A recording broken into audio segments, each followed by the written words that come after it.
92 में भी यही सिचुएशन थी, पाकिस्तानी टीम हारते हारते जीतना शुरू हो गई थी और आज भी यही सिचुएशन है। तो उस वक्त क्या आपके एहसास थे, क्या सोचते थे उस वक्त प्लेयर्स ड्रेसिंग रूम में?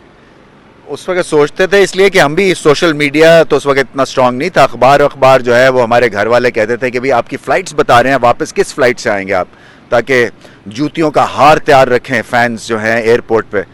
तो मुश्किल हालात थे। उसके बाद फिर जब टीम ये खड़ी होती है ना, फिर इसको हराना बड़ा मुश्किल हो जाता है। 92 में भी ऐसी एक फीलिंग थी इनविंसिबिलिटी की, और यहाँ पे भी मैं देख रहा हूँ जैसे कि चैम्पियंस ट्रॉफी में एक लहर आई थी जीतने के बाद कॉन्फिडेंस की, वही इस टीम में अब बनती दिख रही है। क्योंकि एक दफ़ा पाकिस्तान जब कॉर्नर में पुश हो जाता है और जब ऑप्शंस नहीं होते हैं तो अपनी ये बेस्ट क्रिकेट खेलते हैं, और मुझे लग रहा है कि इस वक्त ये अपनी बेस्ट क्रिकेट खेल रहे हैं। उस दौर में आ गए हैं जहाँ पे इनको हराना बड़ा मुश्किल हो गया। सो सिमिलैरिटीज़ तो खैर वो इतनी नहीं है, या होंगी भी तो वो उसके ऊपर ध्यान नहीं देना चाहिए। आई थिंक जो इस वक्त नेक्स्ट टारगेट है पाकिस्तान का वो है 2 मैच जीतने, और उसके बाद फिर उम्मीद पे दुनिया कायम है। अच्छा, इस वक्त जो पाकिस्तान के कैप्टन है वो तो बड़े ठंडे से हैं, उस वक्त इमरान भाई हुआ करते थे, तो क्या वो भी ऐसे ठंडे रहते थे या अंदर बहुत ज़्यादा डांट डपट करते थे?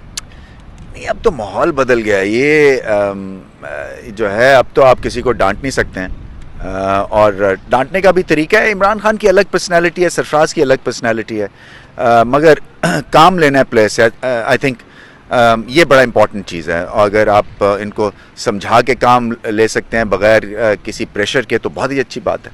अच्छा रवीश भाई, उस वक्त क्या एहसास थे जब इमरान भाई की गेंद पे आखिरी बॉल वो कैच था और इमरान भाई चीख रहे थे? वो तो बहुत दफ़ा हो चुका है। नहीं, मुझे लग रहा था ये कैच नहीं मैं ड्रॉप कर सकता, इसलिए कि इमरान खान की बॉल पे आप कभी कैच नहीं छोड़ सकते हैं, क्योंकि आपको वो याद करा के जो है वो अधमुआ कर देते थे। सो हालांकि मुश्किल कैच नहीं था, बट बिकॉज एक तो वर्ल्ड कप का कैच था और स्टंप्स उतार ली थी सारे प्लेयर्स ने एज सोवेनियर, तो मैंने सोचा कि कैच ड्रॉप करूंगा, स्टंप्स वापस लगेंगे, इमरान खान की गालियां सुनूंगा, ये हो नहीं सकता है। ऐसी मैं अपनी बेइज्जती करवाने वाला नहीं था।